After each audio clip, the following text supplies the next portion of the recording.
የዓለም ትኩረቷም ከዚህ ከጦርነቱ ከፖለቲካ ሰጣ ገባው እንደዚህ ውጭ ላይ የምናያቸው ሚዲያውን በዛ ልክ የተቃኘ የሪዮ ዲ ጄኔሮ ስብሰባ ላይ ወሳኙ የነበረው የመልቲላተራል ኢፈርቱ ተፈጥሮ እንዴት እናድን ለዓለም ያለው አስተዋጽኦ ምንድነው ለቀጠናው ያለው አስተዋጽኦ ምንድነው ከሰው ተኮር ወደ አካባቢ ተኮር የማድረጉ ጉዳይ የመሪዎች ጽኑ ፍላጎትና ቁርጠኝነትን የሚጠይቅ አካል መሆኑ ነው። አንካራና ካምቤራ በጣም ውጥረት ውስጥ ገብቶ የነበረው የብዙ ጉዳዮች መለኪያ ስለሆነ ነው። በአንድ ጉባኤ ላይ ሁሉንም ባንታቻ ያሉትን ሁሉም በውሳኔያቸው መወሰን የሚችሉትን ሁሉም የሪሶርስ ብድርና ወይንም ደግሞ ያቅማቸውን ኮንትሪቢዩት ማድረግ የሚችሉ አካላትን በአንድ መድረክ ላይ ማግኘት የምታስተናግድበት ቦታ ኢንቫይሮንመንታሊ ከጉባኤው ጋር ስምምነት ያለው መሆን አለበት። ዩኒቨርሳሊስት ከሆነ ድረስ ሁሌም ለአፍሪካ ጠቀሜታው ከፍ ያለ ነው። ኮፕ ትልቅ ነገር ነው የተባለበት ምክንያት ጊዜው አስቸጋሪ በመሆኑ የሚቆርጠው ዛፍ የራሱን እጅ የሚያጠፋው ደን የራሱን አካል የሚያበላሸው የተፈጥሮ ኢንቫይሮንመንት የራሱን ክፍለ ሰውነቶች ወይም የራሱን ማህበረሰብ። ጤና ይስጥልን ውድ ተመልካቾቻችን፣ የተለያዩ ዓለም አቀፋዊ ጉዳዮችን በጥልቀት የሚዳስሰው ኤንቢሲ ዓለም አቀፍ ተጀምሯል። ዛሬ እንግዳ ይኖሩናል። በመካከለኛው ምስራቅ ፖለቲካ ላይ የተለያዩ ጽሁፎችን ያበረከቱ ናቸው። በዓለም አቀፍ ጉዳዮች ላይ ሰፊ ትንታኔ በመስጠትም የሚታወቁ ናቸው።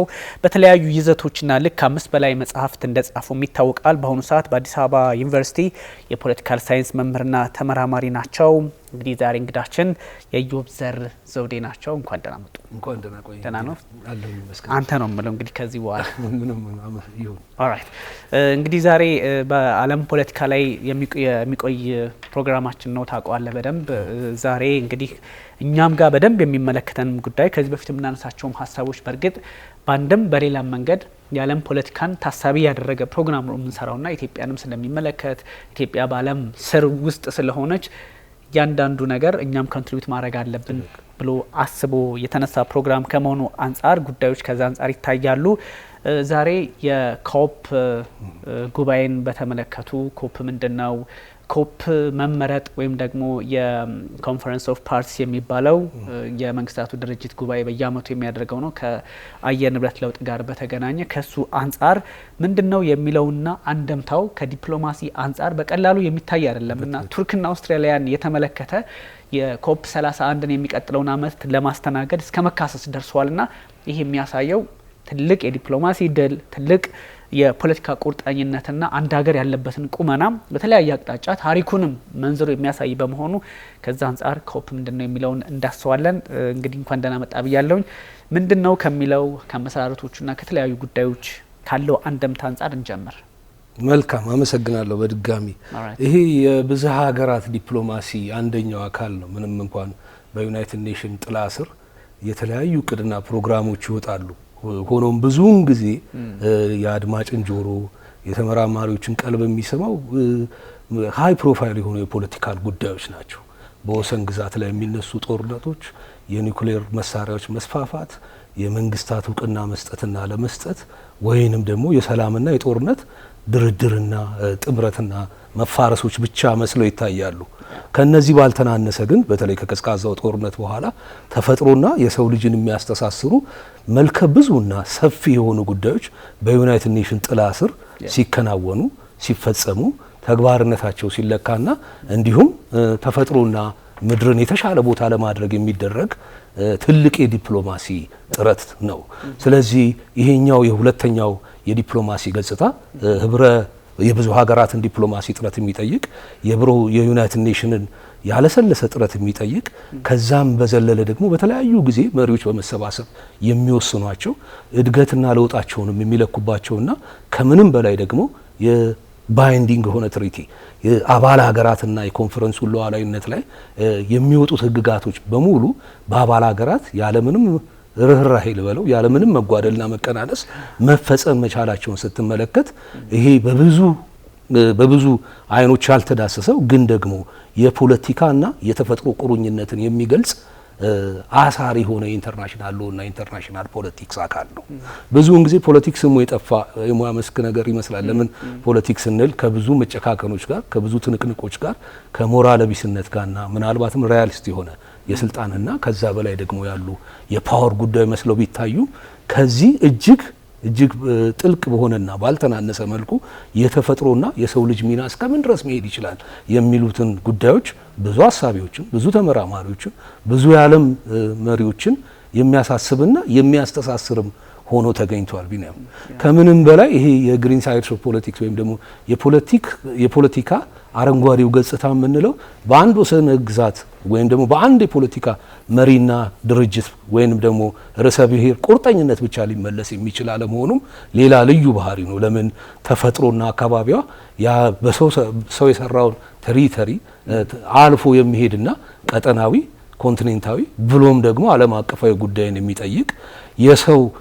ጥንካሬንና የፖሊሲ አፈጻጸም ላይ ከፍተኛ ሙግት እንዲነሳ የሚያደርግና ከዛም በላይ እንደ ሁሉም የዲፕሎማሲ መስኮች በሙሉ አሳሪ ሆነ ኢንተርናሽናል ሎና ስምምነትን እርዳታ የሚጠይቅ እንዲሁም ከጽሁፍ በዘለለ ተግባራዊነቱ የፖለቲካል ቁርጠኝነቱ የፖለቲካ ውሳኔ አሰጣጡም ጭምር መሪዎችን የሚያነጋግር የሰሚት ዲፕሎማሲ ታይፕ ነው።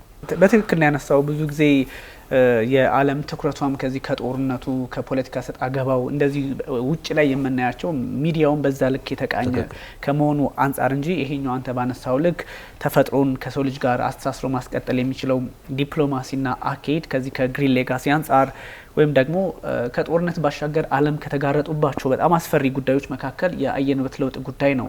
በአሜሪካ ፖለቲካ ውስጥ አንድ ፕሬዚደንት ሲወዳደር ይሄኛውን ጉዳይ ነቅሶ በማውጣት በክላይሜት ቼንጅ ስምምነቶች ላይ እቀጥላለሁ አልቀጥልም ምን እሰራለሁ የሚለውንም ታሳቢ እያደረገ የመጣ ጉዳይ ነውና በዓለም ፖለቲካ ላይ ራሱ በትልልቆቹ እንደና አሜሪካ ባሉት ይሄ ጉዳይ አብሮ የሚነሳ ሆኗልና የዲፕሎማሲ ጉዳይ ነው። ይሄ አሁን ኮፕ ስንል ወይም ደግሞ ጉባኤ ሲደረግ አንድ ሀገር ይህን ጉባኤ ሲያደርግ ምንድነው አንደምታው ሀገር ለዓለም ያለው አስተዋጽኦ ምንድነው ለቀጠናው ያለው አስተዋጽኦ ምንድነው እንደውም የስትራቴጂክ ድል ተደርጎ ይወሰዳል ለአፍሪካ ሀገራት ቢካዝ እስካሁን የምናውቀው 5 ሀገራት ናቸው ከዚምባብዌ 1996 ላይ በፈረንጆቹ አቆጣጠር እንደዛ ያለ 2006 ላይ 2011 ላይ 2022 ላይ እንደዚሁ ደግሞ ግብጽ ኬንያ ማዘጋጅታለች በርግጥ እንግዲህ እኛን ከሰብሳሃራ በታች ደግሞ ከ2011 በኋላ ወይም ደግሞ ከ16 ዓመታት በኋላ ለመጀመሪያ ጊዜ ነውና ትልቅ ነው።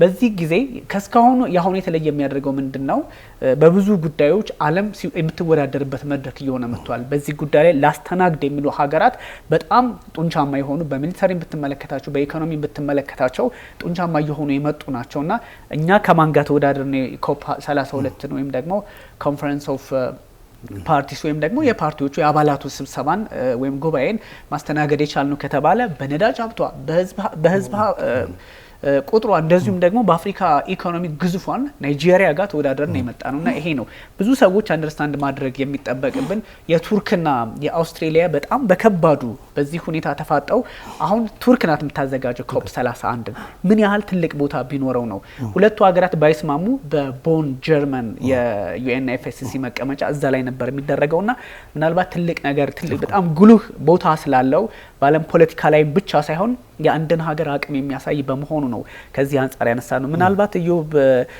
የዩናይትድ ኔሽን ፍሬምወርክ ኮንቬንሽን ኦን ክላይሜት ቼንጅ ወይም ደግሞ የመንግስታቱ ድርጅት በአየር ንብረት ለውጥ ዙሪያ ማዕቀፍ አሰራሩ ማዕቀፉ ዩኤንኤፍኤስሲ ይባላል። ይሄ ምንድነው በ1992 በፈረንጆቹ አቆጣጠር ተመስርቶ ስራ ላይ ያለ ከዛ ስዊዘርላንድ ጄኔቫ ነበር አይደል እንትኑ ቤዝ ያደረገው ወይም መቀመጫው ከዛ በ1995 ወደ ጀርመን ቦን ተወሰደ አሁንም እዛው ላይ ነውና ይሄኛው የዩኤንኤፍኤስሲ ሲባል በመንግስታቱ ድርጅት ጥላ ስር ሆኖ ግዙፍ ሆኖ 198 አባላት አሉት ፍልስጤምን ጨምሮ ወይም ደግሞ አንዳንድ ኩክ ሃይላንድ የሚባሉት እነሱንም ጨምሮ የመንግስታቱ ድርጅት ዩኤንጂኦን ራሱን ጨምሮ ብዙዎቹን ጨምሮ እንግዲህ 198 አባላት አሉት የመንግስታቱ ድርጅት አባላት ኖርማል 193ቱ እንዳሉ ሆኖ ይሄን ሁሉ የሚያንቀሳቅስ ይሄን ሁሉ ህዝብና ሀብት ይሄን ሁሉ ሜምበር ይዘህ ነው የምትመጣውና ትልቅ ነው። ምናልባት ለተመልካቾቻችን ግልጽ እንዲሆን ዩኤንኤፍኤስሲ የሚባለው እንግዲህ ይሄ በ1992 ሲመሰረት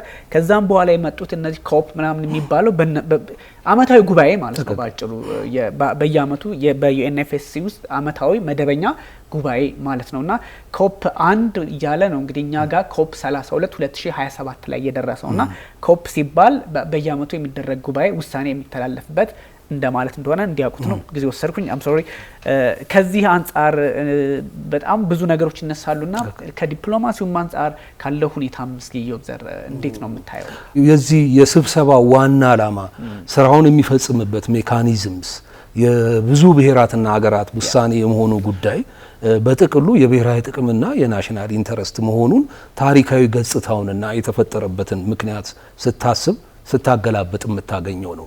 ዛሬ ይሄ የተደረሰበት ደረጃ ምናልባት 1991 ላይ ሪዮ ዲ ጄኔሮ ላይ የነበረው መንግስታት ከከፍተኛ የፓወር እና የትንቅንቅ ፖለቲክስ ብቻ ላይ ሙሉ አቅምና ፍላጎቶቻቸውን ከማሳየት ይልቅ ወይንም ደግሞ የዓለም ችግሮች ውስጥ አንደኛው የተፈጥሮና የተፈጥሮ ጉዳይ እስከሆነ ድረስ ፖለቲክስም ደግሞ የውሳኔ ጉዳይ ስለሚሆን ፖሊሲና የመንግስታት አቅም ተፈጥሮን እንደነበረ የማስጠበቅ ተፈጥሮን የመንከባከብ ህይወት እንድትቀጥል ማድረግና ምናልባትም ምድር ራሷ አንዳንድ አባባሎቹ ገነት የመሆን አቅም አላት እንደው ስላልተጠቀምንባት ነው እንጂ የሚለውንም ጭምር ለማከናወን የተደረገ የመሪዎች እንዲያውም የርዕሰ ብሔራን ስብሰባ ጭምር ነው። ምናልባት ከሪዮ ጀምሮ የነበረውን እስካሁን ፓሪስ ኮንፈረንስ ድረስ የነበሩትን የትሪቲ ጉዳዮች የመልቲላተራል ኢፈርቶችና ማን ነው ሶቨርን የነበረው የሚለውንም ጭምር አብሮ ማየት ተገቢ ነው። ምናልባት ሜካኒዝሙን ከቶፕ ከላይ ወደ ታች የነበረበትን ሁኔታ ማየት ተገቢ ነው። የመጀመሪያው የሪዮ ዲ ጄኔሮ ስብሰባ ላይ ወሳኙ የነበረው የመልቲላተራል ኢፈርቱ ተፈጥሮን እንዴት እናድን ነው። በጥቅሉ ተፈጥሮን እንዴት እናድን፣ ማን ምን አይነት ሚና አለው፣ ብሔራዊ ጥቅም የጋራ ጥቅም መሆን ይቻላል የለም፣ ብሔራዊ ጥቅም በእኛ ጥቅሞች ላይ ብቻ ወደ ውስጥ ተመልካች በሆነ መልኩ የሚቀጥል ነው የሚለውን ጉዳይ ላይ ብቻ ያተኩር ነበር። በጎ ፍላጎትና መነሳሳቱ ቢኖርም ጭምር የመጀመሪያው ምዕራፍ እንደመሆኑ መጠን የባይንዲንግ ትሪቲ ጉዳዮች እስከምን ድረስ አሳሪ ህግና ደንቦችን ማውጣት ይቻላል፣ የየአባላት ሀገራት ተሳትፎ ስንት ነው፣ ሶልዲስ ቢሆን ለጉባኤው ማን ይቆርጣልና እንዴት ተፈጻሚ ይሆናል የሚለው እንዲሁ በደፈናው የሳለፈ ነበረ። ከዛ በኋላ ኪዮቶ 1998 ላይ የነበረው ስብሰባ ግን ከዚህ በጣም የተለየና የጉባኤውን ምኞትና መሻት ጎሎቹን ወደ ወይም ደግሞ አላማዎቹ ሊፈጽም ወደሚችልለት አንድ ጠንካራ ኮንቪክሽን ወይም ደግሞ ሉዓላዊ ሆነ ዓለም አቀፍ ካይንድ ኦፍ ኮሚቴ ነበር ማቋቋም የተፈለገው። እዚህም ላይ ግን አንዳንድ ክፍተቶች ነበሩት። በተለይ ከመጨረሻ አሁን ኮንፈረንስ ኦፍ ፓሪስ እስከሚለው ጋር ስታያይዘው ማለት ነው። ለምን አባልና ሀገራት ይወስናሉ፣ ይስማማሉ።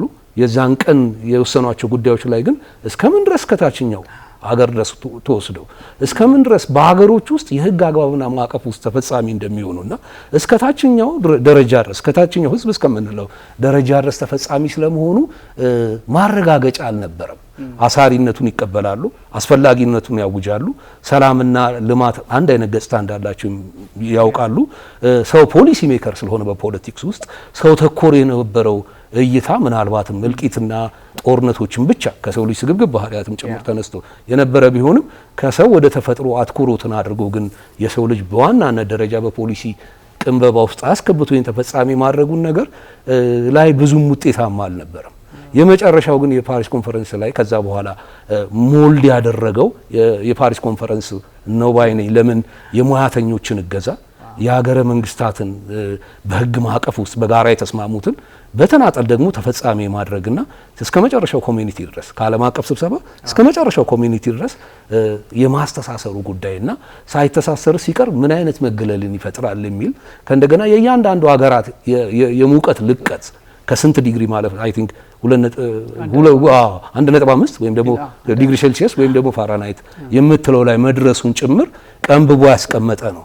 እዚህ ጋር ሁለት ነገሮችን መመልከት ተገቢ ነው። ለምን ሰብአዊ ህይወትን በተመለከተ የሀገራትን ሉዓላዊ ክብረት በተመለከተ የባህርና የባህር ጉዳዮችን በተመለከተ የሚዳኘው ኢንተርናሽናል ለዚህ ጉዳይ ትልቅ አጽንኦት ሰጥቷል።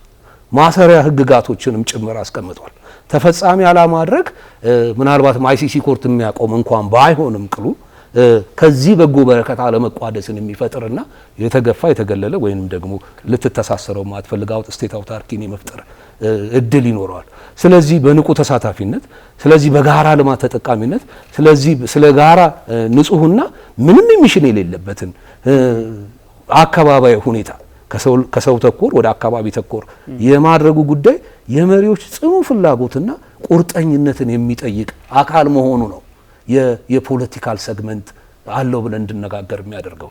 ያለበለዚያ አስፈጻሚና ፈጻሚ እስከ ሎስት ኮሚኒቲ ድረስ ከሌለ በፖሊሲ እስካልተያዘ በዓለም አቀፍ ሕግና ደንብ ካልተመሰረተ እናም ደግሞ በሁሉም ሀገራት ላይ በዲፕሎማሲ ጥረቶች ውስጥ እንዲሳካ ካልተደረገ ኦልሞስት ነፃ ምኞት ብቻ ሆኖ ይቀራል ማለት ነው። ብዙውን ጊዜ እነዚህ መልቲላተራል ኢፈርቶች ፐርፐዝና አምቢሽንን ሊፈጽም የሚችል አሬንጅመንቶችን የግድ ናቸው። ለምን ፐርፐዝና ፈንክሽን የሚያያዙበት ብዙ ነገሮች ስለሚኖሩ ነው። ጎልህ፣ አላማ፣ እቅድህ የብዝሃ ሀገራትና ብሔራት ዲፕሎማሲ ከሆነ ያን ሊመጥን የሚችል አንድ ሉዓላዊ በሁሉም አካላት ስም የተመደበ የሚሰራና የሚወቀስ የሚሞገስ አውቶኖመስ የሆነ ሶቨርን ኢንቲቲ ሊኖረው ይገባል። የኮንፈረንሱም ሉዓላዊነት እዚህ ላይ ነው። ስለዚህ በእነዚህ ቦታዎች ላይ መገኘት፣ መወሰን፣ ንቁ ተሳታፊ መሆን በራድነትን ማጥፋትና የሀገርህን የናሽናል ኢንተረስቶች ማስተሳሰር እጅግ የብልህ መሪዎችና ምናልባትም የሰሚት ዲፕሎማሲን ጥቅም ለሚያውቁ ታላላቅ የዓለም የአፍሪካ የኢትዮጵያ መሪዎችም ጭምር የሚውል ትልቅ ወሳኝ ጉዳይ ነው የሚሆነው። ለምን ብዙውን ጊዜ መልቲላተራል ኢፈርቶች አይገኙም። ሲገኙም ግን ምንድን ነው በእያንዳንዱ ተናጠል የሁለትዮሽ ግንኙነት በኤምባሲ ፎርማል ኤምባሲ ከመሆን ይልቅ ዘሮችን አብዝተህ ወደ ምድር እንደ መዝራት ነው የሚሆነው። ለምን በአንድ ጉባኤ ላይ ሁሉንም ባንታቻ ያሉትን ሁሉም በውሳኔያቸው መወሰን የሚችሉትን ሁሉም የሪሶርስ ብድርና ወይንም ደግሞ ያቅማቸውን ኮንትሪቢዩት ማድረግ የሚችሉ አካላትን በአንድ መድረክ ላይ ማግኘት ነው። አግኝቶ መለያየት ሳይሆን የሁሉንም የመሪዎችን ራሶች ቀንብቦና አስተሳስሮ ደግሞ ሊፈጽም የሚችል ሉዓላዊ የሆነ ኤንቲቲ መኖሩ ለኮንፈረንስ ኢትሰልፍ እጅግ ወሳኝ የሚያደርገው ይሆናል። ስለዚህ ዓለም ሊሰራ እንደሚችለው በመሰረቱ የዓለም ፖለቲካ የመልቲላተራል ኢፈርት ነው። ዩናይትድ ኔሽን የመልቲላተራል ኢፈርት ነው። ሁሉም ሪጂናል ብሎክስና ኮንቲኔንታል ብሎክሶች በሙሉ ወይም ደግሞ ኢንተርናሽናል ኦርጋናይዜሽን በሙሉ የባይንዲንግ ትሪቲ ውሳኔ ውጤቶች አካላት ናቸው። በዚህ ውስጥ የፖለቲካ ጉዳይህን ማስፈጸም፣ ብሔራዊ ጥቅምህን ማስተሳሰር፣ በሚቀጥሉት ቀጣይ አጀንዳ ሴቲንጎችም ላይ ጭምር የሀገርህን ምንደጋ ፖቴንሻል አክቹዋልና የተፈጥሮ አያያዞችንም ጭምር ቱሪዝምንም ጨምሮ ማስተሳሰርና ዓለም ወደ ሀገርህ እንዲመለስ ማድረግ ምናልባትም ብሔራዊ ጥቅምና ፍላጎትን ለማሳካት ኒውክሌር መተኮስ፣ ትልልቅ አርመር መሳሪያዎችን መጠቀም፣ ሰማሪን ከመግዛት የተሻለና እጅግ ውጤታማ አይነት የዲፕሎማሲ መስክ ነው ማለት ነው። ስለዚህ እዚህ ላይ ወሳኝ የሚያደርገው ኢትዮጵያም ትሁን አፍሪካ ምን አይነት ኮንትሪቢዩሽን አላት፣ ከኢንተርናሽናል ባይንዲንግ ሎዎች ውስጥ ጋር እንዴት ተስማምታ መሄድ ትችላለች ወይም ችላለች። እጅግ አመርቂ ውጤት ስለሆነም ጭምር በዚህ ባለፉት ዓመታት የተከናወኑት እነዚህን እስከ ሎስ ኮሚኒቲ ድረስ ማውረድ ለሁሉም የአፍሪካና የዓለም ሀገራት ተምሳሌት መሆን የሚቻልበት ሁኔታ እስካለ ጭምር በዛ ላይ በሰብሳሃራን ተምዘግዛጊ የዴዘርት ስፋቶችም ጭምር ትመለከተውና ምስራቅ አፍሪካ ውስጥ እየተገባ ካለ የፖለቲካ መነታረክ አንጻር የፎይታና ሌላውን ግሪን የሆነውን የዓለም ፖለቲክ ማሳያ ይሆናል ማለት ነው። በግሌ በጣም ደስ የሚለኝ ፓርት ነው። ለምን ፖለቲካ ማለት የብዙ ትንቅንቆች ጉዳይ ብቻ ሳይሆን የሰው ልጅና ተፈጥሮ ሰላምና ምናልባትም ተፈጥሮን መውደድና ከሰው ተኮር ወደ ተፈጥሮ ተኮር የሆኑ ጉዳዮች ላይ በንቁ የሚሳተፍ አገርም መንግስትም ወይም ደግሞ አህጉር ሲኖረው ኩራትህ ከፍ ያለ ይሆናል ማለት ነው። ትክክል ነው።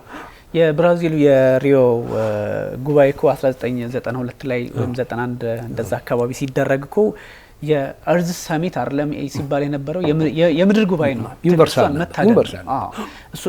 እሱን ስትመለከተው በትክክልም አሁን የመተኳኮስ ፖለቲካ ወይም ደግሞ ጫና የምናይበት ነበረ። በአጋጣሚ የዚህኛውንም ጉባኤ ያስተናገደችው ብሌም ብራዚል ናት።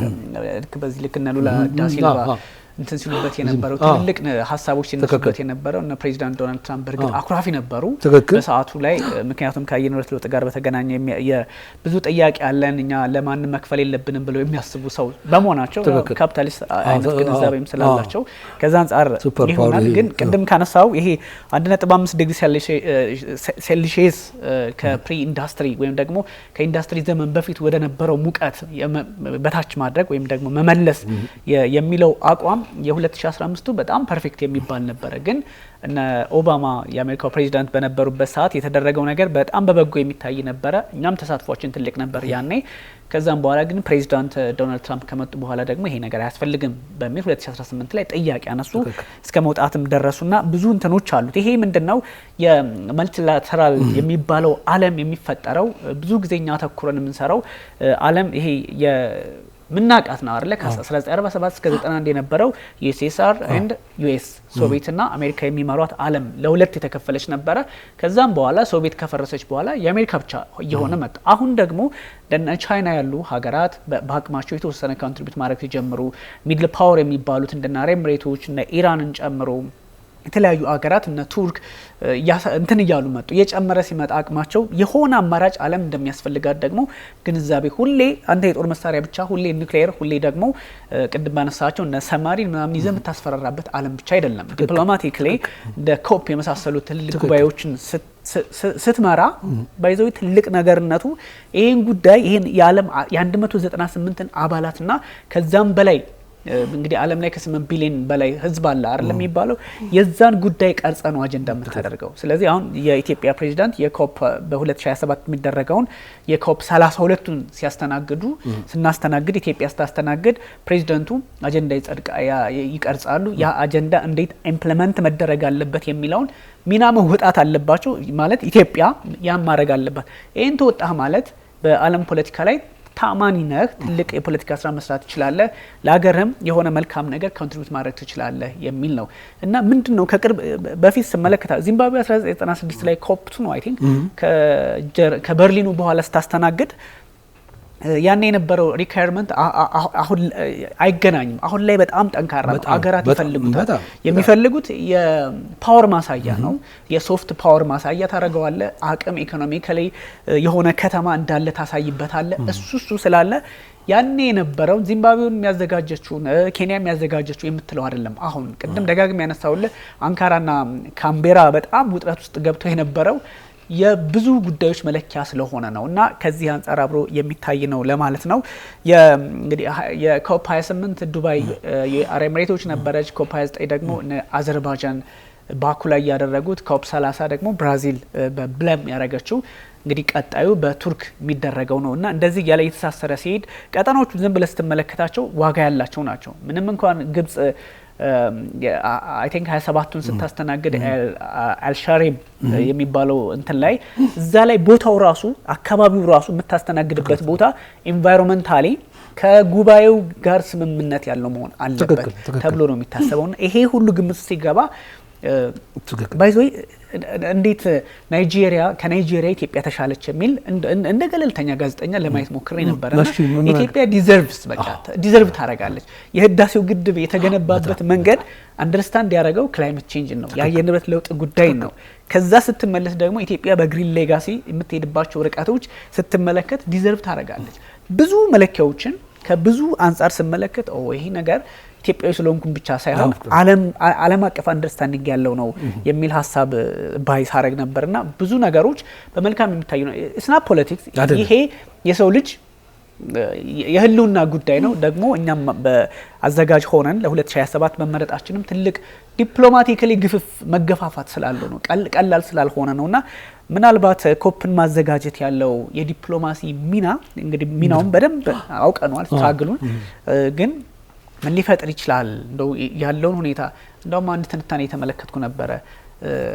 አፍሪካ እንደ አህጉር ስትራቴጂካሊ አሸናፊ የሆነችበት መድረክ የሚል ሀሳብ ሳይነበርና እንዲታያለ አንደኛ ዩኒቨርሳል መሆኑንና የአፍሪካን ሚናን በተረፈ ደግሞ በሞደርን ፖለቲክስ ውስጥ ያሉ መሰረታዊ የፖለቲካ ፍልስፍናዎችን እንዴት ሊቀይር የሚችልባቸው ፖቴንሻሎችም ወሳኝ ይመስሉኛል። አንደኛ ዩኒቨርሳል ነው ስንል ሳይንስ ዩኒቨርሳል ነው እንላለን ከኤሌመንተሪ ትምህርት ቤት ጀምሮ አይደል።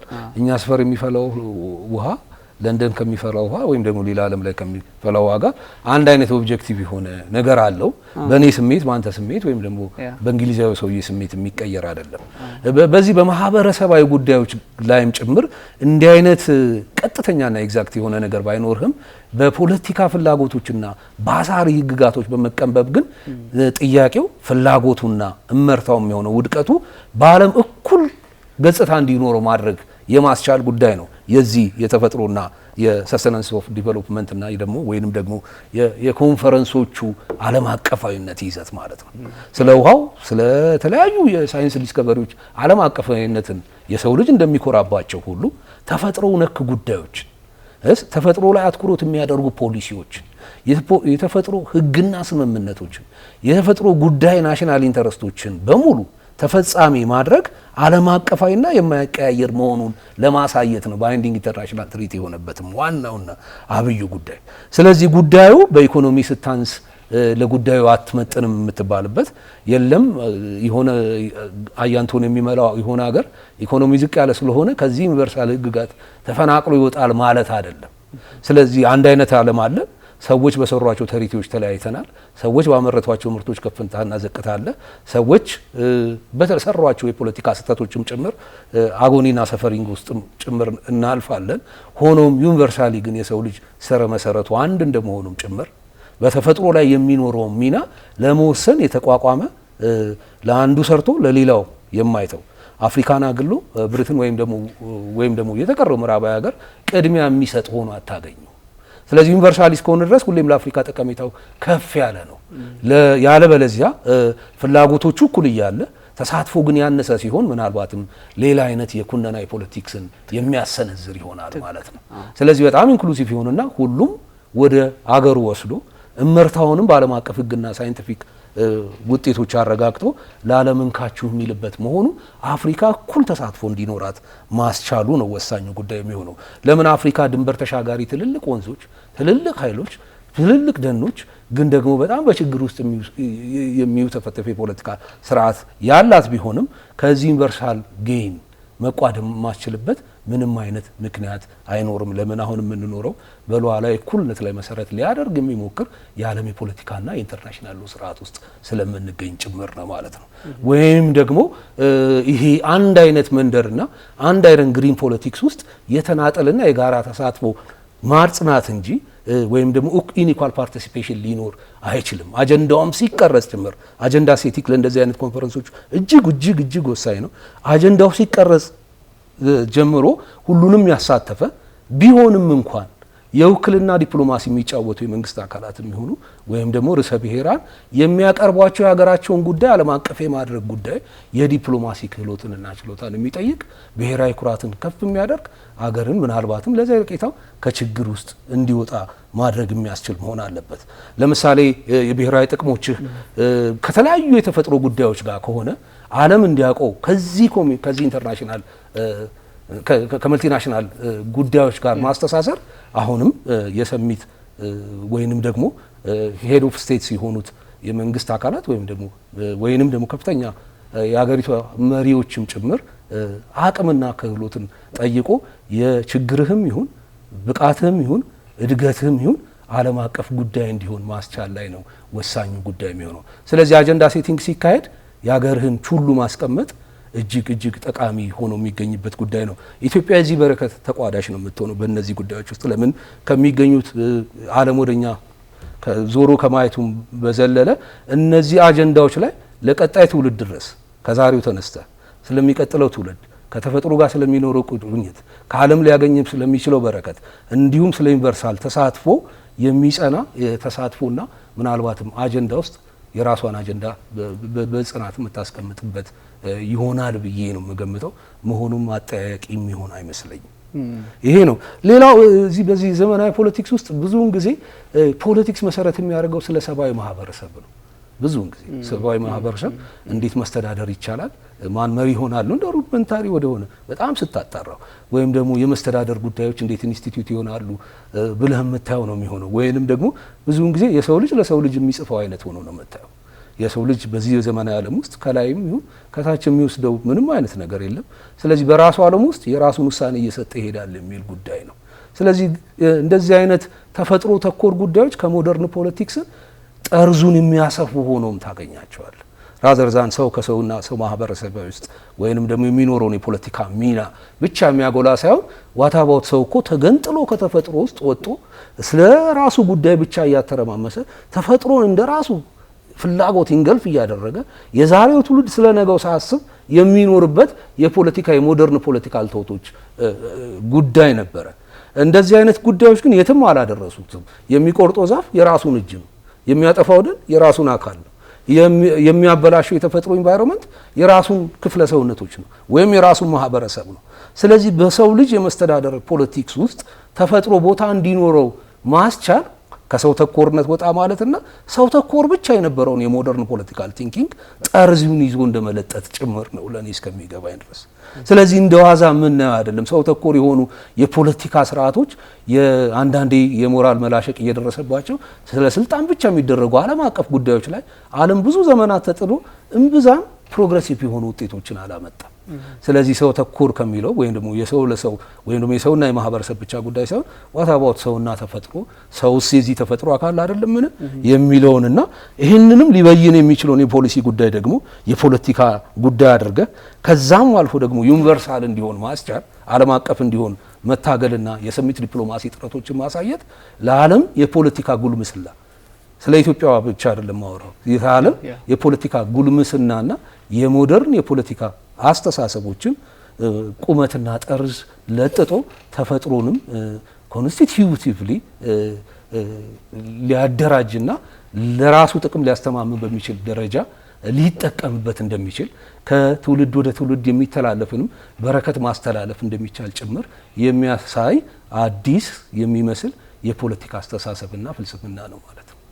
ያ ብዙ ጊዜ ይሄ አዲሱ የዓለም ስርዓት ግንባታ ያስፈልጋል። ከዚህ ቀደም የነበሩት አሰራሮች በተወሰነ መጠን በተለይም ከዚህ ከሁለተኛው የዓለም ጦርነት መጠናቀቅ በኋላ የተመሰረቱ ተቋማት እያፈጁ ሄደዋልና የሆነ አዲስ አይነት መንገድ መከተል አለባቸው ተብሎ ሲታሰብ እንደዚህ አይነት ኮንሰፕቶችን ግምት ውስጥ ማስገባት ወይም ታሳቢ ማድረግ እንዳለባቸውም ራሳቸው ትልልቆቹ ተቋማት የመንግስታቱ ድርጅት እንግዲህ እሱም ሪፎርም አድርጎ የሊግ ኦፍ ኔሽንን ራሱን እንትን ቢልም ግን አሁን ደግሞ ሌላ አይነት ለውጥ እንደሚያስፈልገው እና አንቶኒዮ ጉተሬዝ የተማሩ ያሰቡም ይመስላልና እንደዚህ አይነት ነገሮች እንደሚያስፈልጉ በግልጽ ያሳያል። አሁን ብዙ ጊዜ ይሄ አዲስ ዓለም ስርዓት መስራታ ግንባታ ሲባል አዲሱ የዓለም ስርዓት ግንባታ ሲባል የሆነ ማይት የሆነ ነገር ከተፈጠረ በኋላ የሆነ አንዳች ነገር የሚያስተዳድራት ዓለም ትመጣለች ሳይሆን ለሁሉም እኩል የሆነች ዓለም ትፈጠራለች ነው። ይሄ መልቲላተራል የሚባለውን አይደለም እሱ ኮንሰፕት ነው ያለው። በዚህኛው ደግሞ የሚዋጣው ሁሌ በኒውክሌር አሸናፊ ሆነ አትመጣም። እንደዛ ቢሆንማ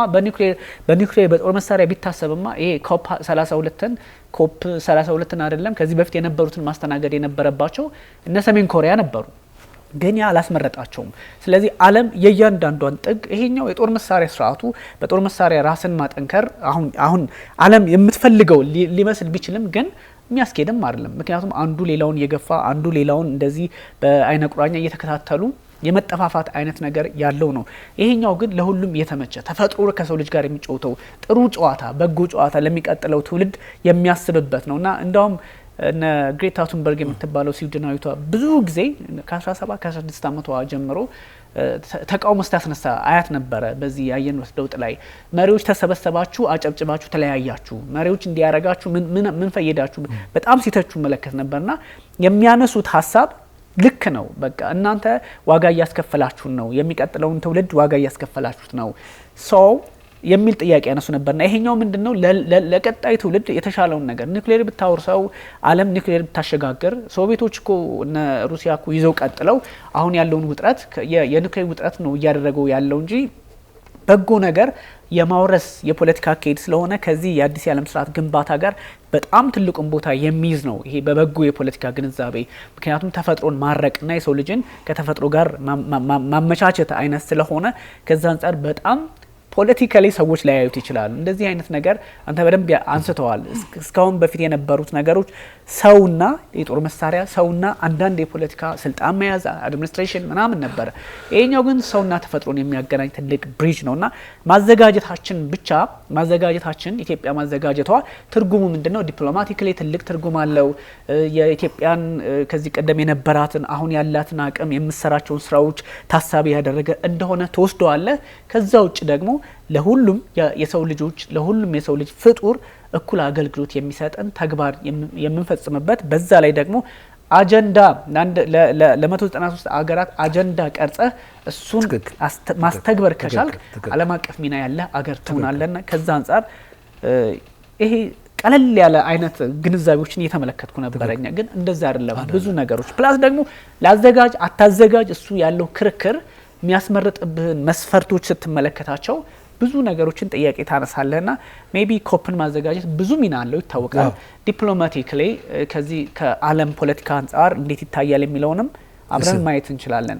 ሲምቦሊክ ነው ባይዘው የኢዮብ ዘር ሲምቦሊክ ነው፣ ምልክታዊ ነው። ከዚህ በፊት ገርድን ስናጠናቅቅ በቃ አፍሪካ ጥቁሮች እንደዚህ ይችላሉ ወይ ልክ እንዳድዋው ይሄኛው የገርድ ወይም ደግሞ የህዳሴው ግድብ ደገመው እንደተባለው ሁሉ ይሄኛው አሁን ምን ግብጽ ሳዘጋጅታ ይላል ኬንያስ ዚምባብዌ ውስጥ ሰው ሊል ይችላል። ግን ከ3 እና ከ4 አመት በፊት የነበረው የዓለም የፖለቲካ ሁኔታ አሁን ግለቱ በፍጹም ተለይቷል እና ከዛ አንፃር ትልቅ ቦታ ስለምሰጠው ነውና ይሄን እንዴት ታዋለኝ?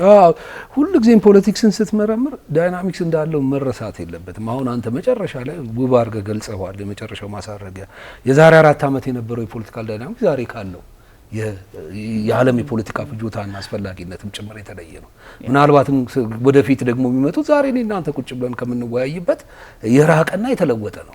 አንድ ቦታና ትናንትና ላይ ብቻ መሸንከር የዛሬ ከፍና ዝቅ የሚለውን የዓለም ፖለቲክስ አለመረዳት ጭምር ነው። ስለዚህ ዳይናሚክሱን ማጥናት መቻል እንደው በምርምርም ዓለም ስታየው የፖለቲካል ዳይናሚክስ እጅግ የሚመስጥ ትጋትንም የሚጠይቅ ሆኖ ታያለህ። ቋሚ ዘንግና ማሰሪያ ታጣለታለህ። ተቀያያሪ ተለዋዋጭ ግን ደግሞ ሁሉም ሀገራት ጥቅማቸው ማስጠበቅ የሚፈልጉበት አካሄድ ላይ ምናልባት እያንዳንዷ የምትወረውራት ጠጠር ብሔራዊ ጥቅምን ለማስጠበቅ ወሳኝና መሰረታዊ እንድትሆን ያደርጋታል። ዳይናሚክሱን ካለመረዳት ግን ትናንትም የነበረውን ዛሬም አንድ አይነት ነገር ከነበረ ህይወት ያለ ለውጥ እንደው እየተጓዘ ያለ ዝም ብሎ የታቆረ ነገር ብቻ ይሆናል ማለት ነው። በዚህ አይነት መልኩ ሆኖ የዓለም ፖለቲክስ አልተገነባም። የሰው ልጅም ፍላጎት እንደዛ ሆኖ አይቆምም። የሀገራትና የሀገረ ብሔራትም ጭምር ፍላጎት በየጊዜው ተለዋዋጭና የተለያየ አይዲዮሎጂና ርዕዮተ ዓለምን መሰረት ሊያደርግ ይችላል።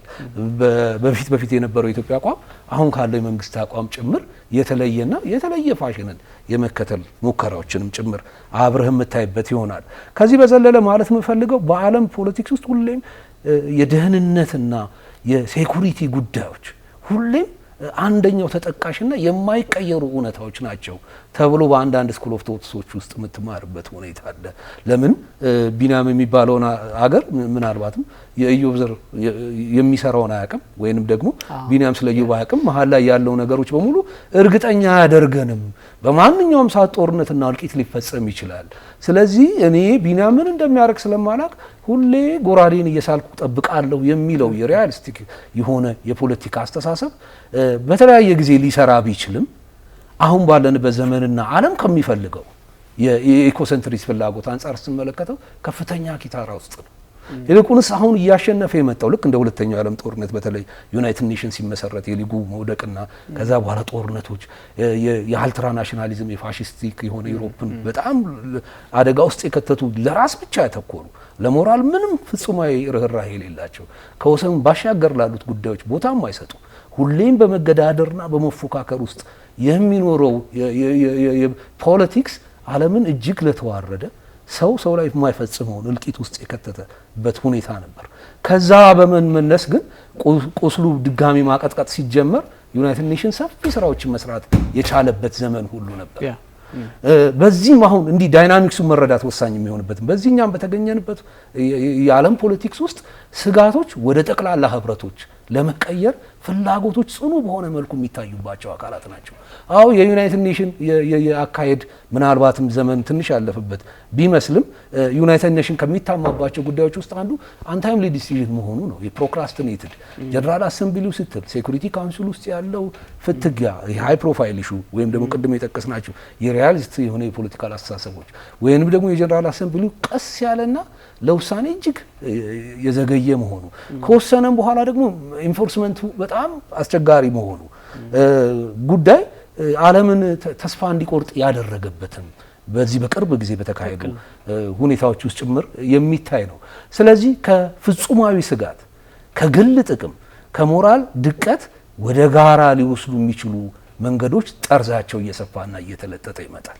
ወይንም ደግሞ በመሪዎች መካከል እምነት እንዲኖር ማድረግ በወንድማማቾች ህዝቦች መካከል ከወሰንና ከአድማስ ባሻገር የጋራ ጥቅም ሰውነትና ማህበራዊ እውነታዎች ወይም ደግሞ ተፈጥሯዊ ጉዳዮች እንዳሉ የሚያሳዩ የኢንስቲትዩሽናል የሆኑ ጉዳዮች ኢንስቲትዩሽኖች ላይ ብቻ የሙጥኝ ብለህ እንዳትቀጥል ደግሞ የፕሮክራስቲኔትድ የሆኑ ፕሮሰሶች ሆድ የሚያስብሱ ስለሚሆኑ ለችግሮች ፈጣን ስለማይሆኑ መሪዎች የመጨረሻው የፖለቲካው ስታተስ ያላቸው ሰዎች ወስነው እድልና ጣችንን ተነጋግረው ወደ ቤት በቦርሳቸው ይዘውት የሚመጡት ጉዳይ መሆኑ ነው አዲሱ ሰክሰስ እና ምናልባት ዓለም ሌላ አማራጭ እንድታይ የሚያስደርጋት ማለት ነው። አንደኛ ስጋት አልባ ለመሆን የሚደረገው ጥረት እየበዛ መምጣቱ፣ ሁለትም የቆዩ ግን ደግሞ ውለታቸውን ማድረሳቸው የዩናይትድ ኔሽን ኖብል የሆኑ ዩኒቨርሳል የሰብአዊ መብቶች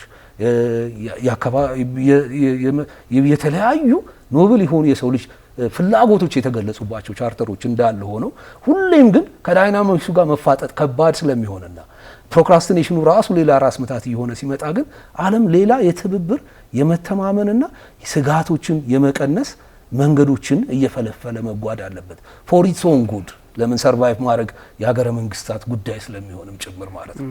በዚህ ሰፊ ሚና ውስጥ ስለ ጋራ ጥቅም መጠንቀቅ፣ ስለ ጎረቤትህም ጥቅም መጠንቀቅ፣ መጠፋፋት ምንም ቀላል ነገር እንደሆነ ለማሳወቅ መሞከር፣ ፕሮክራስቲኔትድ የሆኑ የዲፕሎማሲ አካሄዶች ዓለምን የትም እንዳላስደረሰ ረጅምና ምናልባትም ማታከቻ የሌላቸው የዶሴ ጉዳዮች የትም እንዳላደረሰ ማስገንዘብ፣ ከዛም በዘለለ ደግሞ መሪዎች የብሔራት ራሶች እንደመሆናቸው መጠን የፖለቲካ ውሳኔን የሚያሳልፉት የመጨረሻ ሰዎች እንደመሆናቸው መጠን በተሳተፉበት ስብሰባ ላይ በሚወጡት አጀንዳ ላይ የሚኖራቸውን ፓርቲሲፔሽን ዊዝ ኖ ኤኒ ፕሮክራስቲኔሽን ወይም ደግሞ የተራዘመ የቢሮክራሲ አካሄድ ውስጥ ሳይገባ ጭምር እንዴት ማከናወን እንደሚቻል ግልጽ በሆነ መልኩ ማስቀመጡ ነው እንዲህ እንድንወያይም ዓለምም ካሜራዎቹን ወደዚህ አይነት ጉዳዮች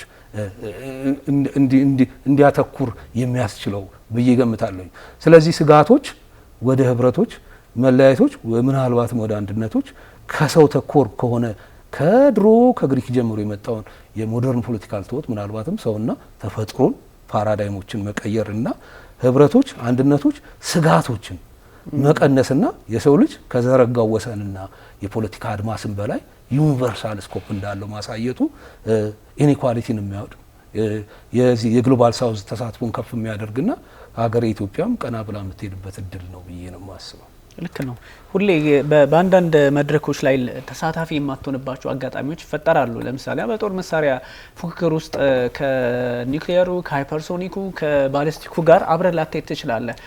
ያኔ ያ ቢያልፍ እንኳን በዛ መንገድ መቀጠል ባችል እንኳን ኦፍኮርስ አንድ ሀገር በተወሰነ ግንዛቤውን ወደዛ ካረገ የሚያሳካቸው ነገሮች ናቸው የሰው ልጅ የሰራው ጉዳይ እስከሆነ ድረስ። ግን ይሄኛው ምንም በር ዘግተህ የምሰራበት ምንም አይነት አሉታዊ እድል አይፈጠርም። ይሄ ግልጽ ነው። በቃ ግልጽ የሆነ አብረን እንስራ፣ ለሰው ልጅ እንኑር፣ እንታደግ የሚል ግልጽ የሆነ ዲፕሎማሲ እንደውም በጣም ፓሲፊስት የሚባል ሰላማዊ የሆነ ዲፕሎማሲ ነው እና ይሄ ለምሳሌ የኒውክሌር ጦር መሳሪያ ሲሰራ እነ ኢራን የነበሩበት እስከ 90% እስከ 60% ደረሱ ሲብሉን የነበረው ምን እየሰሩ እንደሆነ ስለማይታወቅ ነው።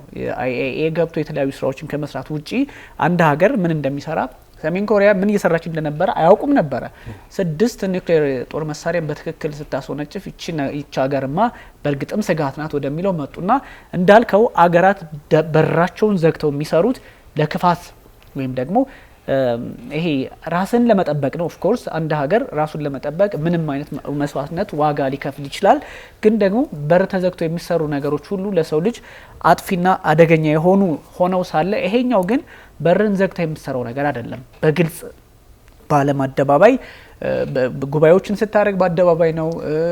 አጀንዳን ስትቀርጽ በአደባባይ ነው። ይሄ በጣም የሰው ልጅ በቃ ሰላማዊ የሚባለው የዲፕሎማሲ መንገድ የሰው ልጅ ሁሉም አንዱ በሚስጥር የሚሰራው አንዱ ተደብቆ የሚሰራው ሳይሆን ለሁሉም የጋራ ምክንያቱም ለኢትዮጵያ በሯን ዘግታ ክላይሜት ቼንጅ ልከላከል ብላ ስራዎቹን ብትሰራ ምንም አታመጣም ኬንያ ካላገዘቻት ወይም ደግሞ ሌላ አገር ካላገዘው እና ይሄኛው ትንሽ ትልልቆቹ ሀገራት የሚሄዱበት ርቀት የአሜሪካ ፖለቲካ ውስጥ ያለው አሁን ፕሬዚዳንት ዶናልድ ትራምፕ ከክላይሜት ቼንጅ ጋር ያላቸው ግንዛቤ የተለየ የሆነ ከመምጣቱ አንጻር ፈተና የበዛበት እንደሚሆን ሳይታለም የተፈታ ነው።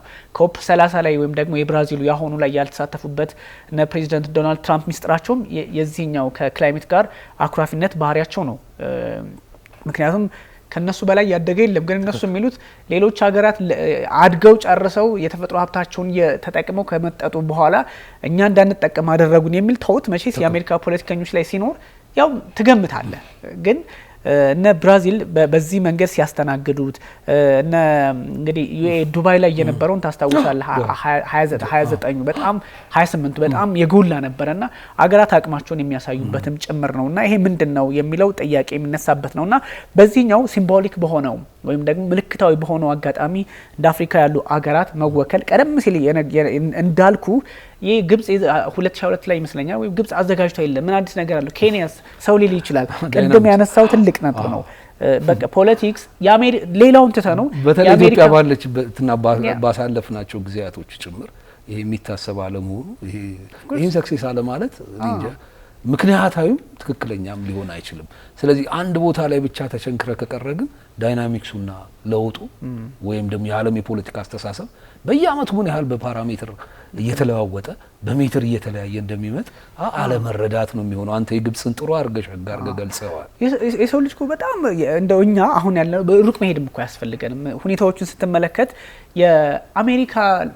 የአሜሪካ ፖለቲከኞች ከሪፐብሊካኖቹ ወደ ዴሞክራቶቹ የሚቀየር ፖለቲካ ሲሆን የዓለም የፖለቲካ ስርዓቱ ዝንባሌው አመለካከቱም ይቀየራል ሌላ 3-4 አመት መሄድም ላይ ያስፈልገን ይችላል ፕሬዚዳንት ዶናልድ ትራምፕ ድጋሜ ጥር ላይ ጃንዋሪ 20 ላይ ድጋሜ ዋይት ሃውስ ሲገቡ ከዛ በፊት የነበረው የዛሬ አመት የነበረው ፖለቲካ ተቀይሯል ሚድል ኢስት ላይ በፍልስጤምና በእስራኤል እኮ ያየኑ ነው በሩሲያና በዩክሬን ጦርነትም ያየኑ ነውና የዛሬ አንድ ወር ያለው ጉዳይ አሜሪካ ላይ ፕሬዚዳንት ሲቀየር እንኳን በሚቀጥለው በሁለተኛ ወር የተለየ ይሆናል ምንም እንኳን አሜሪካ በጣም ቋሚ የሆነ ፖሊሲ ያላት ተብሎ ቢታሰብም ወይም ደግሞ መሪዎቹ በዛ ልክ ይገዛሉ ተብሎ ቢታሰብም እንደ ሁኔታው ደግሞ ሪፐብሊካንና ዴሞክራሲ ሆኑ የሚቀያይሯቸው ኮንግረሱን በባህሪው ከፍ ዝቅ ስለሚል ቁጥሩ አለና ይሄኛውን አውድ ነው ሰው መረዳት ያለበት እኔም በሆኑ ጉዳዮች ላይ ክላይሜት ቼንጅ ጥሩ ነው የሚል ግንዛቤ ነበር ይደን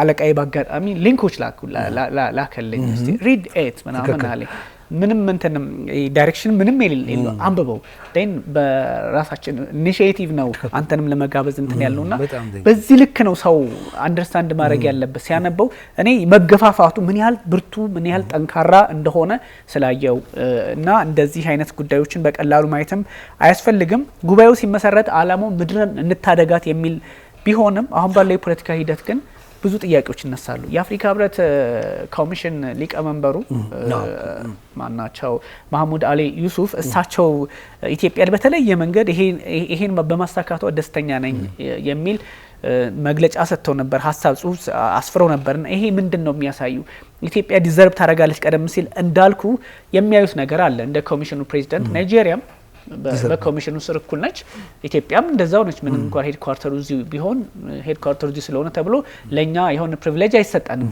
ግን ያለውን ነገር ያለውን ጥረት አንደርስታንድ ስለሚያደርጉ ነውና ይሄ ፖለቲካሊም ኢኮኖሚካሊም በብዙ መንገድ ስትቃኘው የተለየ ምስል የሚፈጥር ነውና ትንሽ ሚዲያዎችን በጣም ዴብዝ ሰጥተው የውጮች እኮ በደንብ ነው የሚሰሩት በሚቀርብ ሁኔታ ችግራቸው እሱ እንደሆነ ያውቁታል የተፈጥሯውን እንጂ ሌላው ጥያቄዎች መረጋጋት የስልጣን ችግሮች የህዝብ ተሳታፊ አለመሆን የመሳሰሉትን በከፊት ስለሚያስቡት ጉዳያቸው እንዴት ዓለም አቀፍ በሆነ የምድር ገጽታ ውስጥ እንዴት ይሄንን ልምላሜና ተተነው መሄድም ማንፈልገውን የፖለቲካል ሲስተም ለሚቀጥለው ትውልድ እናስተላልፋለንም ስለሚሆን የሚዲያ ሽፋኖቻቸውም ጭምር ትልቅ ቦታ ይኖራል ኢምፓክቱ ለምሳሌ የአሜሪካ ፖለቲካ ቢበጠበጥ እኛ ጫና ውስጥ አንገባም ማለት ሳይሆን እንገባለን ግን አሜሪካ ውስጥ ደግሞ ከባድ የአየር ንብረት ለውጥ ከተከሰተ ዊዝን ዴይስ ነው ችግሩ ሊፈጠርበት ያንተን ማስታወስ እንችላለን እኮ የዚህ የቮልካኖ እዚህ አፋር ላይ የተከሰተው ነገር እንግዲህ የተፈጥሮ ጉዳይ ነው አይደል እሱ ከዛ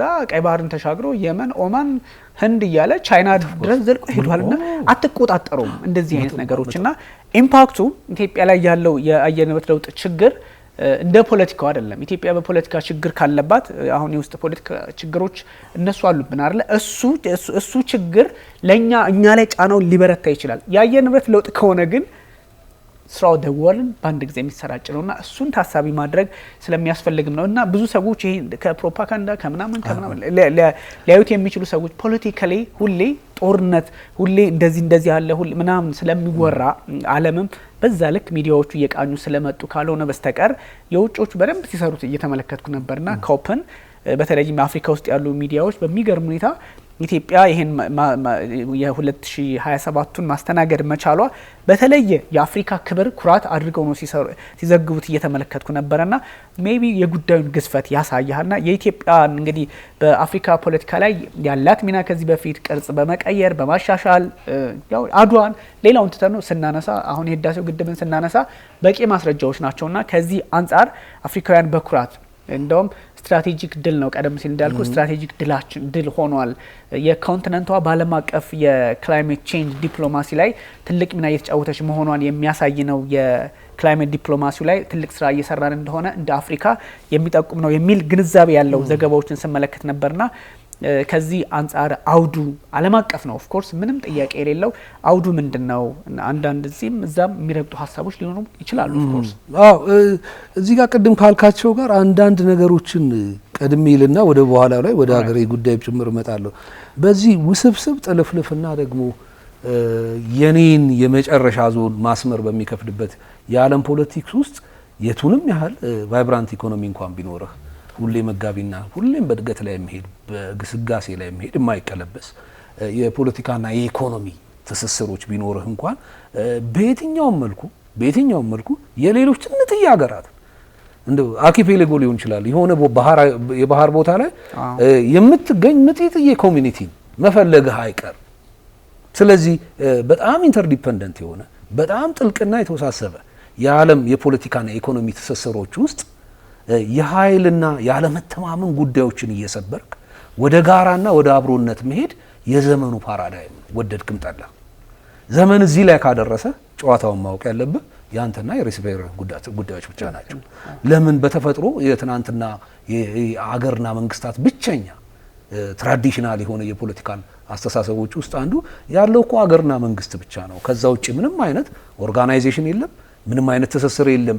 ያም ሀገርና መንግስት እስከ እድሜ ማብቂያው ድረስ ስልጣኑንና ጥቅሙን ብቻ ለማስጠበቅ ወይንም ደግሞ ሌላ ቦታ ላይ ያለው ሚና እምብዛም አይደለም የሚለው ምናልባትም የድሮ አስተሳሰብም የመሆኑ ጉዳይ በጣም ግልጽ እየሆነ መጥቷል። ስለዚህ ይሄ ግሎባል ኮመን የምትለው የጋራ ሀገርና የጋራ ተፈጥሮ ሁኔታዎች የምትለው በብዙ መልኩ ከሀያላን ፍትጊያ በዘለለ ህመምን ሱዝ የሚያደርግ ጉዳይም ጭምር ነው። ጃፓን በዚህ ተጠቃሚ ነች። ለምን የጃፓን የአትክልት ቦታዎች ከህመም ፈውሰዋታል ይባላል። ብዙውን ጊዜ ብዙ ጦርነቶችን አውዳሚ ፖለቲካ አስተሳሰብን በተናጠል ደረጃ እንደው ፋሽስቲክ የሆነ ባህልና የነበራ አካባቢው ላይም ጭምር ከባድ ተጽዕኖ የምትፈጥር በሚሊተሪ የነበረች ሀገር ነች። ከሁለተኛው ዓለም ጦርነት በኋላ በሄዱበትና ከተፈጥሮ ጋር ባላቸው ልምምድ አዳዲስ አንጎል ማብቀል ችለዋል ብዬ አስባለሁ። ፓራዳይም የሚለውን በዛ ለመተካት ጭምር ነው። ይሄ በሀገር አቀፍ ደረጃ አንዳንድ አሁን አሜሪካም ለንደንም ላይ ሌሎችም ቦታዎች ላይ እንደው የጃፓኒስ ጋርደን አይነት ሱዝ የሚያደርገኝ ነገር ፈልጋለሁ የምትለው የተለመደ ሆኗል። አሁን ግን ይሄ ባንድ በተወሰነች በተናጥል ስኬት ላይ ብቻ የተመሰረተ ተረት ሳይሆን ዓለም አስፈላጊነቱን አምኖ ወዲያ ወዲህ የሚልበት አሸር ለማድረግ እኔ እበልጣለሁ የለም የቢኒያም ሀገር ይበልጣል የሚባባልበት የዲፕሎማሲ መገዳደሩም ከፍ ያለበት ትናንትና ከነበረው ሁኔታ የተለየ የሚያደርገው ይሆናል ማለት ነው። በተለይ አገራችን ባሳለፈቻቸው ከባድና ወሳኝ ሁኔታዎች ጭምር ስትመለከት ኢትዮጵያን ዴሊጌት ማድረግና ለዚህ ጉዳይ ላይ መድረስ ማለት በራሱ ሰክሰስ ነው። ሁለት ስለ እውነት ከሆነ ደግሞ በእነዚህ አመታቶች ውስጥ ጭምር ከተፈጥሮ ጋር ያለን ቁርኝነት ሰፋ ያለበት ዘመን ነው። ኮስታ አስበው አይደል? እንደዛ አልነበርንም። ምንም እኔም ለምሳሌ ሃይስኩል እያለ እንደዛ ነበር የነበረው የፖለቲካል አስተሳሰብና አርበት። አሁን አዲሱ ፓራዳይም ምናልባት ከተፈጥሮ ጋር ያለን ተመሳጭነትን ከፍ የሚያደርግ የመንግስት ፖሊሲዎችም ጭምር እየመጡበት ያለበት ጉዳይ ነው። ድንጋዮችን ሰባብረ ድማሜቶችን አፈንድተ ትልልቅ ዳሞችን መስራት እጅግ ጠቃሚ ነበር በሆነ ወቅት ላይ። አሁን ግን ምናልባት ሰው ራሱን መቀየርና ይሄ ፓራዳይሙን ኢትዮጵያ ላይ ኮንሳይድ ማድረጉ በጣም ነው የሚገርም። ኢትዮጵያ ውስጥ በብዙ መልኩ በብዙ ዝግቦች ውስጥ ሲሰሩ የነበሩ የልማት እቅዶች አሉ፣ የቱሪዝም መዳረሻዎች አሉ፣ የሆቴል ግንባታዎች አሉ፣ የተፈጥሮ እንዲያብብና እንዲፈካ የተካሄዱ ሙከራዎች አሉ፣ የዴዘርቶችን መስፋፋት ለመቀነስ የተካሄደበት ጥረቶች አሉ። እነዚህ ፖሊሲ ሆነዋል አይደል? በታሪካችን ኦልሞስት በዚህ ደረጃም ባይሆን ነው የምነግረው። ከዚህ በፊትም ትምህርት ቤት እያለን ችግኝ ትከሉ እንጦጦ ሄዱ እንባል ነበር። ግን ከዛ በፖሊሲ ደረጃ ዲቤት ተደርጎባቸውም ጭምር ውሳኔው አካል መሆኑና ዓለም ይሄን መፈለጉ ስታስብ ብዙ ነገሩ ኢትዮጵያ ውስጥ አንዳንድ ሚስቲክ የሚመስሉ ነገሮች ይፈጠሩባልና መስማማቱ አንድም የኢትዮጵያ እርምጃ እንደ ጃፓን አይነት መሆኑንና እኛንም ሌላ ሰፊ አድማስ አለ። ይሄ ብዙ ከደማንበት የፖለቲካ አስተሳሰብ ውጭ ሌላ ሊያስደስተን የሚችል ሌላ አምራችነታችን ሊጨምር የሚችል ሌላ ምጡቅ አእምሮ ባለቤት የሚያደርገን ሌላ ከተፈጥሮ ጋር በተመስጦ እንድንኖር የሚያደርገን የፖለቲካ አድማስ መሽ ማድረጉ መቆራኘቱ ከሚገርመኝ ነገሮች ውስጥ አንዱ ነው።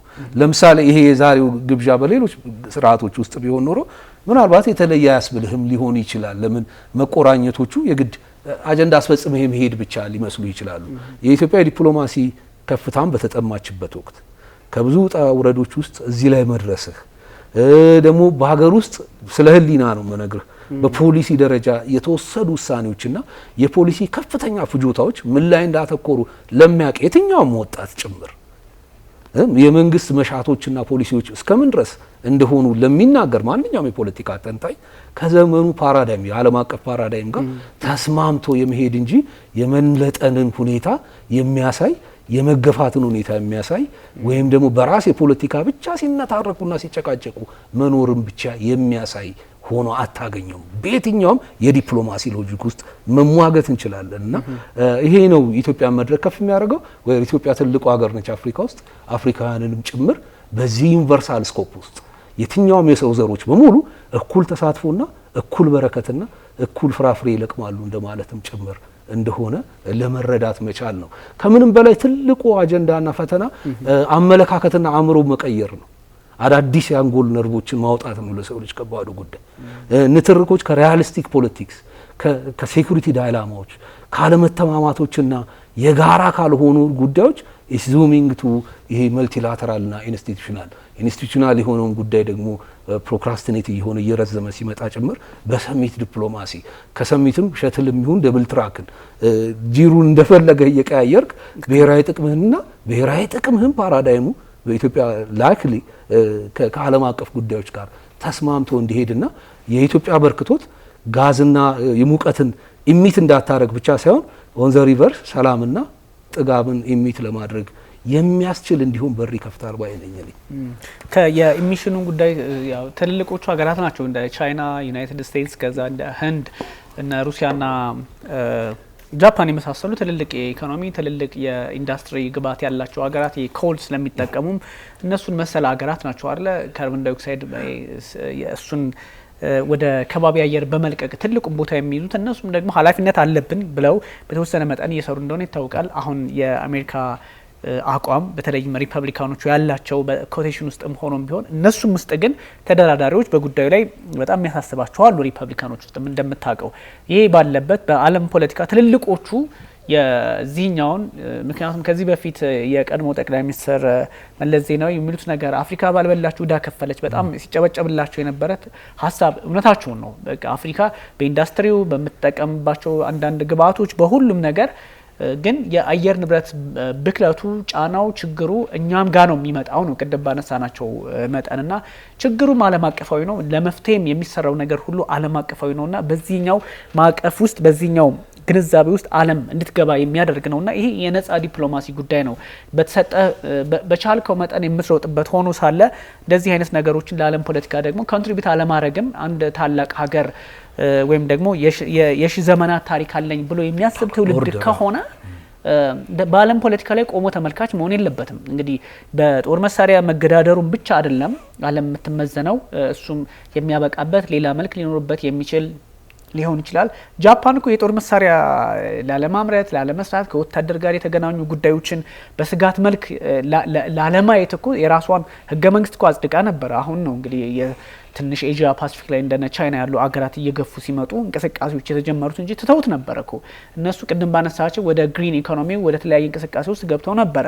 ተፈጥሮ ጋር በመላተም የሰው ልጅ በሚፈጥረው ጫና እንደ ጃፓን ዋጋ የከፈለ የለም። የሂሮሺማና ናጋሳኪ እና የነሱም ኢምፐረሮች የፈጠሩት ነገር እንደምታውቀው ነውና ይሄ አለ እነሱ ተምረው በዛ ልክ ሄደው ድጋሚ ወደ መጥፎ ዘመን ሊመለሱ ነው የሚል ጥያቄ እያነሳ ባለበት ሰዓት አሁን ደግሞ ዝም ብለህ እንደው ታላቅ ታሪክ አለኝ እያልክ የምትቀጥልበት ሳይሆን ታላቅነትን በዚህ ዘመን ደግሞ ለዓለም ፖለቲካ ኮንትሪቢዩት ማድረግ የዓለም ፖለቲካ የሚፈልገው ምንድነው? የብዝሃ ዓለም ነው አይደል የሚፈልገው።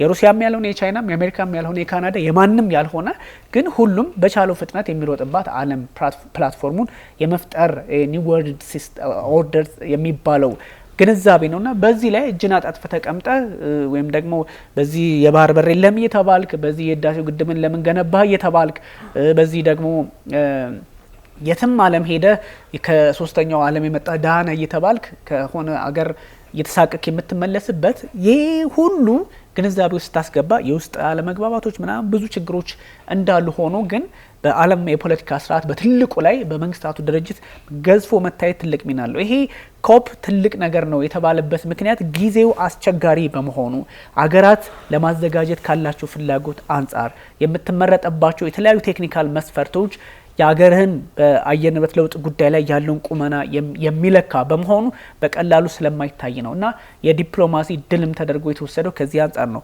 ከኛ ይልቅ አፍሪካውያን በጣም ኢንጆይ ሲያደርጉት ሌሎች አፍሪካውያን ወንድሞቻችን ኢንጆይ ሲያደርጉት እየተመለከትኩ ነበርና እነሱ በእርግጥ የዮብ ዘር እንትኑን ያውቁታል።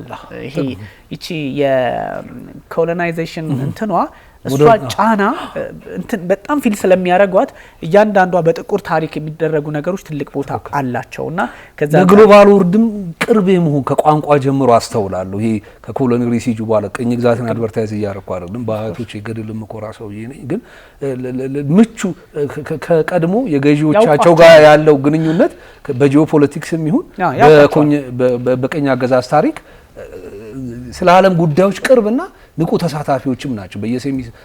በየሴሚናሩ ሲያገኙ፣ በየዩኒቨርሲቲው ሲያገኙ፣ በየአካዳሚ ሰርክሉ ሲያገኙ ተሳታፊነታቸው ከፍ ማለቱን ታያለ። የኛ ትንሽ ወደ ውስጥ የመሰብሰብ አይነት ነገር አለው።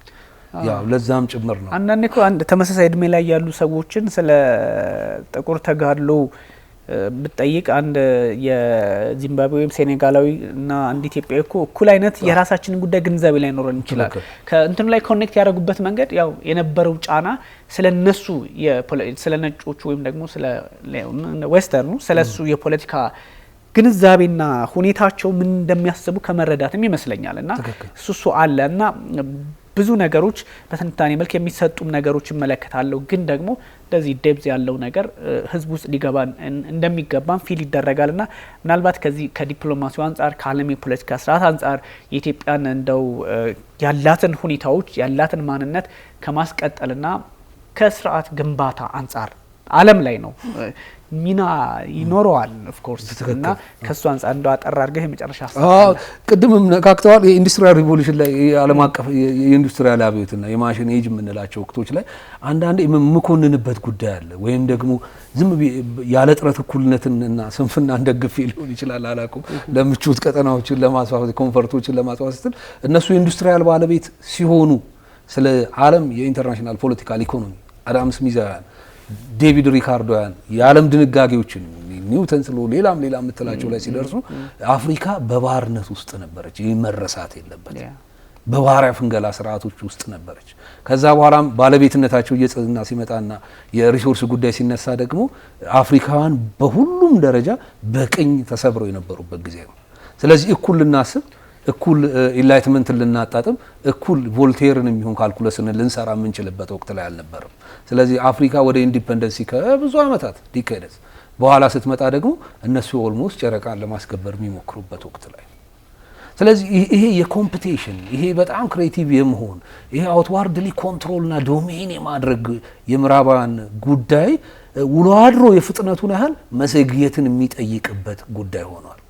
እኛ መፍጠናችን ብቻ ሳይሆን እስከ ጨረቃ ድረስ ስለ ሱፐርሶኒክ ኤርክራፍት ማውራታችን፣ ስለ ረቂቅ የሂሳብ ስሌቶች ማውቃችን፣ ሌትም ቀንም ከሚያደክሙ የፖለቲካል ኢኮኖሚ ተውቶች ጋር መሟገታችን ብቻ ሳይሆን ሌሎችም አሉ። የሰው ልጅ በግኝቱና በተፈጥሮ በሚያገኛቸው ውጤቶች ብቻ ሳይሆን የዓለም የጋራ ነው። አብሮ እኩል ለመሄድ ባይቻል እንኳን መደጋገፍ አለመቻል የእኛን ግስጋሴ በዛው ጽሙ ደረጃ ያህል አውዳሚ ነገሮችን የመመገብ ጉዳይ ይፈጥራል ወደሚለው የመረዳት ጉዳይ ላይ ናቸው። ኢንተሌክቹዋሎቹም ጎበዞች ናቸው። በዚህ ላይ ጽኑ ስራ እየሰሩ ጭምር ነው ያሉት።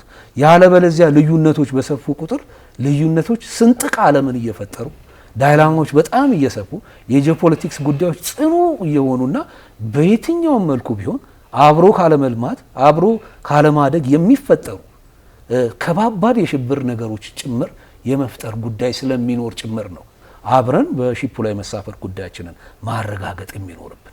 ስለዚህ ሀያላን የምትላቸው ሀገራት ፕሮትሪፕትድሊ ይሄ በፍጥነትና በቀጥታ በሚታይ የፖለቲካል ኢኮኖሚ መንኮራኩር ወደፊት መንደድ ሳይሆን የዝግታው መንስኤ በተቀሩት ዓለም ላይ እንደመሆናቸው ጭምር ከኢንዱስትሪያል አብዮት በኋላ ጭምር አብሮ የመሄድና ፍጥነቱ ወደ ውስጥ ዝግታንም ማምጣት እያለበት ከተፈጥሮ ጋር የመገናኘትንም ጭምር ተመሳጭ መሆንም ጭምር ሰው ቁሳዊ ነገር ብቻ እንዳልሆነና የውስጥ ዓለም እንዳለው ጭምር መረዳትና አብስትራክሽን ወርልድ ስቲል በጣም ትልቁና ረቂቁ የሰው ልጅ ፓርት እንደሆነ መረዳት መሞከር ይመስለኛል።